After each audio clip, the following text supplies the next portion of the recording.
आज मैं इंटीग्रेशन के मिसलेनियस क्वेश्चन करने जा रहा हूँ। ये 2 क्वेश्चन लिखा हूँ, पहले इसको कर रहे हैं, पहले क्वेश्चन को।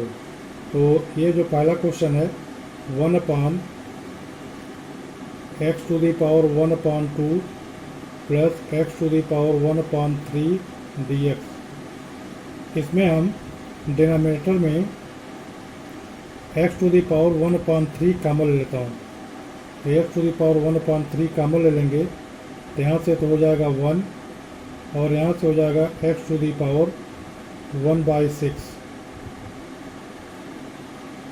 dx। अब हम यहाँ पर putting x⁴ is equal to t, तो x इज इक्वल टू क्या हो जाएगा t⁶। तो dx इज इक्वल टू क्या हो जाएगा 6t⁵ dt। तो इसको हम वैल्यू पुट करेंगे तो मिल जाएगा dx की जगह पर 6, ये 6 हम बाहर लिख देते हैं और t⁵ यहाँ लिख देता हूँ। और उसके बाद यह x⁴ 1/3 जो है वो t² हो जाएगा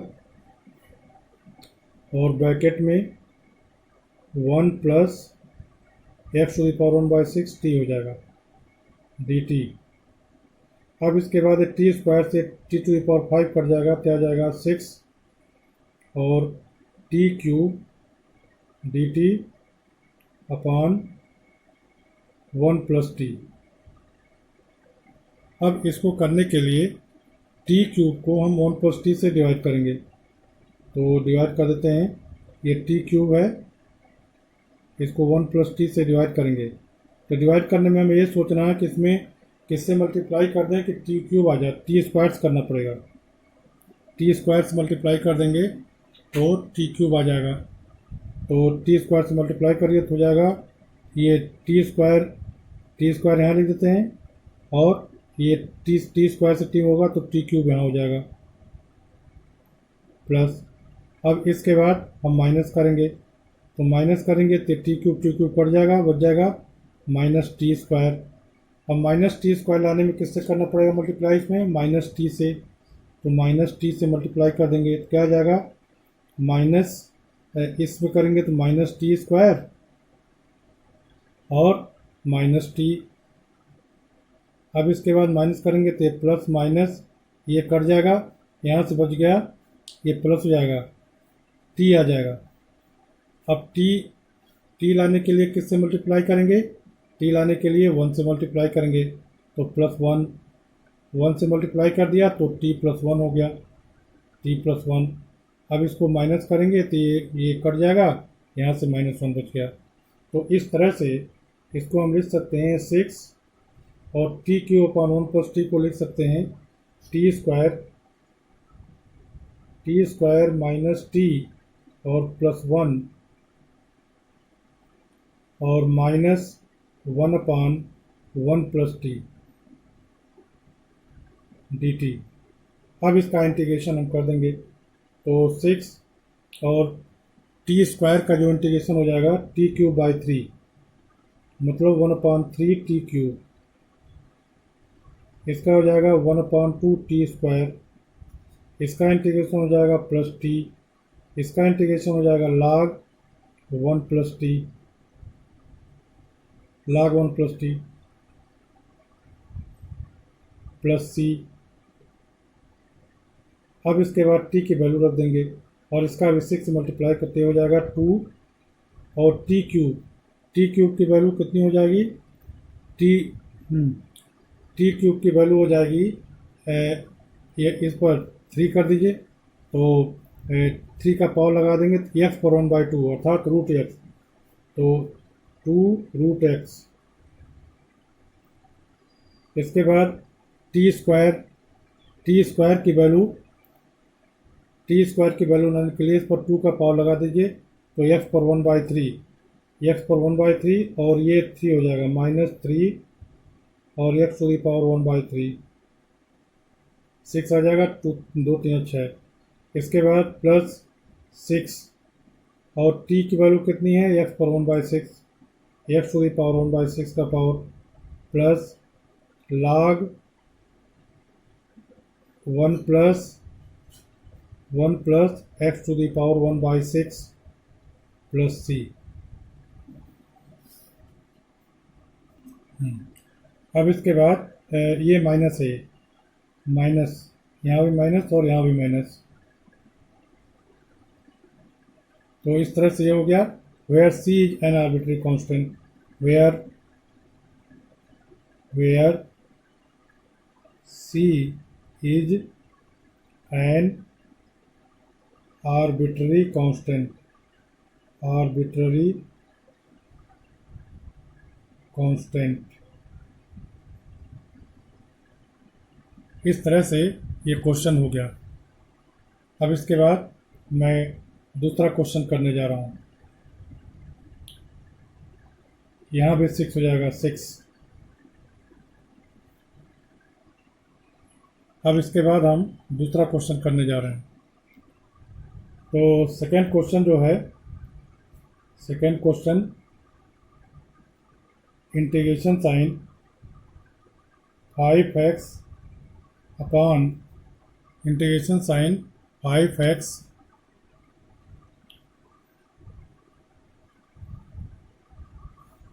अपॉन x प्लस 1 और दूसरे ब्रैकेट में एक्स स्क्वायर प्लस 9 dx। तो इस क्वेश्चन को करने के लिए सबसे पहले जो इंटीग्रेंड है इसको हमें पार्शियल फ्रैक्शन में ब्रेक करना होगा। सबसे पहले हम इसको पार्शियल फ्रैक्शन में ब्रेक करेंगे। तो let 5x upon x plus 1 into x square plus 9, इसको हम लिख सकते हैं a upon x plus 1 plus b x plus c upon x square plus 9। इस तरह के केसेज में पार्शियल फ्रैक्शन करने के लिए हम ऐसे लिखते हैं, जो लीनियर फैक्टर होता है उसको कोई कांस्टेंट a अपॉन कर देंगे, और जो क्वाड्रेटिक होता है इसको लीनियर में नहीं कर सकेंगे तो इसको B x plus c upon square plus 9 लिखेंगे। अब इसका हम एलसीएम ले लेंगे, तो एलसीएम ले लेंगे तो हो जाएगा एक्स प्लस 1 और दूसरे ब्रैकेट में एक्स स्क्वायर प्लस 9। तो यहाँ से a into x plus 1 x plus 1 cut जाएगा, तो a into x square plus 9 plus b x plus c into x plus 1, ये आ गया। अब डिनोमिनेटर सेम है, तो इस तरह से हमें मिल गया और 5x इज इक्वल टू, हम इसको मल्टीप्लाई करके लिख देते हैं, ए एक्स स्क्वायर प्लस 9a, इसके बाद इसमें b x square plus b x square plus b x, इसके बाद सी से सी एक्स प्लस सी। अब कंपेयर कर दें, एक्स स्क्वायर का कोफिशिएंट क्या है यहाँ पर, ए यहाँ है और बी यहाँ, a plus b is equal to 0, क्योंकि एक्स स्क्वायर इधर लेफ्ट साइड में नहीं है। एक्स का कोफिशिएंट कितना हो जाएगा, बी प्लस सी, तो b plus c is equal to 5। और कांस्टेंट टर्म कितना है, कांस्टेंट टर्म जो है 9a plus c is equal to 0, क्योंकि कांस्टेंट नहीं है। तो इस इक्वेशन से हम लिख सकते हैं, इस इक्वेशन से b is equal to minus a, और यहाँ से लिख सकते हैं,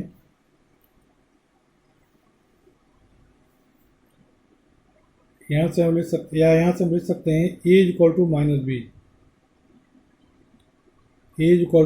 बी, और यहाँ से हम लिख सकते हैं c is equal to minus b, c is equal to 5 minus b,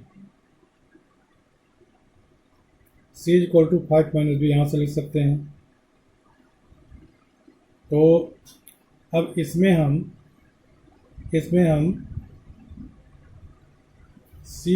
C equal to कितना है, सी इक्वल टू क्या हो जाएगा, सी इक्वल टू हो जाएगा -9a, C equal to -9a। और तो इसे हम लिख सकते हैं, क्योंकि एक यहाँ पर -b है तो यह 9b के इक्वल हो गया। अब c equal to A B है, c equal to A B है, तो यहाँ से हमें मिल गया 5 minus B is equal to 9b। 5 minus B is equal to 9b। अब ये इधर आ जाएगा तो आ गया आपका 10b, 10 ये इधर हो गया 10b, 10b is equal to 5। तो b इज इक्वल टू कितना हो गया, 5/10 is equal to 1/2। Hence a is equal to कितना हो गया, -b is equal to -1/2।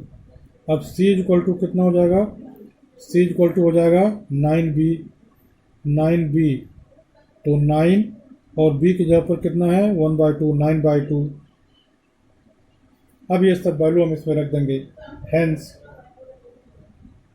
5x upon x plus 1 into x square plus 9 is equal to a upon x plus 1। A की value कितनी है, -1/2, -1/2, 1/x plus 1।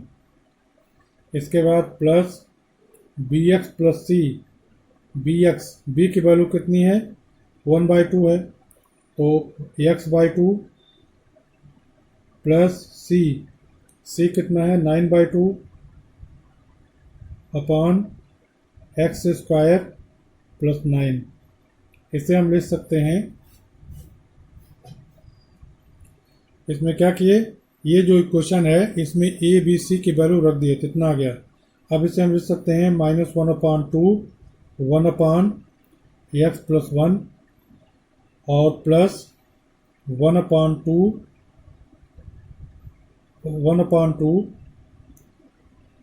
x upon x square plus 9, x square plus 9 और plus 9/2 और 1/x square plus 9। ये हो गया। अब इसके बाद हम दोनों तरफ इंटीग्रेशन का साइन लगा देंगे। Hence 5x upon x plus 1 into x square plus 9 dx is equal to -1/2 और 1/x plus 1 dx plus 1/2 x upon x square plus 9 dx plus 9/2 1/x square plus 3 का स्क्वायर dx। अब इसमें हम X square plus 9 equal to T मान लेंगे तो आ जाएगा, तो हम डायरेक्ट इंटीग्रेट कर देते हैं। तो इसका हो गया -1/2 log x प्लस 1 और इसमें हम X square plus 9 equal to T मानते हैं, X square plus 9 equal to T, तो 2dx is equal to dt, तो dx इक्वल टू कितना हो जाएगा 1/2 dt। एक्स स्क्वायर प्लस 9 को t माना तो 2x dx equal to dt, तो x dx equal to 1/2 dt। ये हम सेकेंड वाला इंटीग्रेशन रखेंगे तो ये हो जाएगा 1/4 dt अपॉन t और प्लस 9/2, इसका इंटीग्रेशन 1/8 tan इनवर्स वाला तो 1/3 और tan inverse x/3, tan inverse x/3 अब इसके बाद इसको भी इंटीग्रेट कर देते हैं, तो ये हो जाएगा -1/2 log x + 1 + 1/4 log t plus 3/2 tan inverse x/3 plus c। अब इसमें हम t की वैल्यू रख दें, तो ये हो जाएगा -1/2 log x + 1 प्लस 1/4 log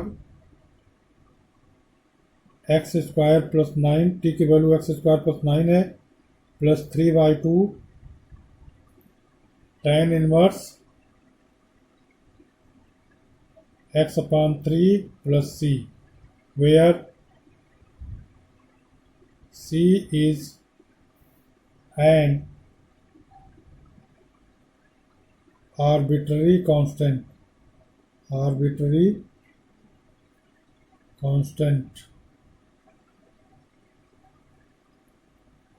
इस तरह से क्वेश्चन पूरा हुआ। मैं समझता हूँ कि आप सब लोग समझ गए होंगे, थोड़ा टिपिकल था लेकिन मैंने ठीक से समझा दिया है। इसके बावजूद अगर किसी को कोई प्रॉब्लम है तो कमेंट बॉक्स में कमेंट कीजिएगा, मैं उसको फिर से बता दूंगा। Thank you.